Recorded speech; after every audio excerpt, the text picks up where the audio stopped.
തിയേറ്ററിൽ വിജയകരമായി ഓടിക്കൊണ്ടിരിക്കുന്ന മഞ്ഞുമ്മൽ ബോയ്സ് സിനിമയിലും ജീവിതത്തിലും. മഞ്ഞുമ്മൽ ബോയ്സിലെ സിക്സനെയാണ് ബാലു വർഗീസ് അവതരിപ്പിച്ചത്.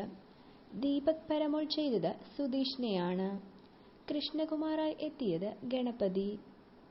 മഞ്ഞുമ്മൽ ബോയ്സിലെ അഭിലാഷിനെ ചെയ്തത് ചന്തു സലിംകുമാർ. ഡ്രൈവർ പ്രസാദിനെ ചെയ്തത് ഖാലിദ് റഹ്മാൻ. സിജുവിനെ ചെയ്തത് ജീൻ പോൾ ലാൽ. ജിൻസനായി എത്തിയത് വിഷ്ണു രഘു.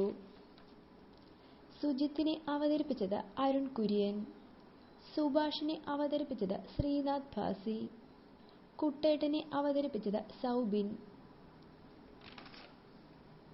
കൊച്ചിയിലെ ഒരു ഗ്രാമത്തിൽ നിന്നുള്ള ഒരു കൂട്ടം സുഹൃത്തുക്കൾ കൊടൈക്കനാലിലേക്ക് പോകുന്നു.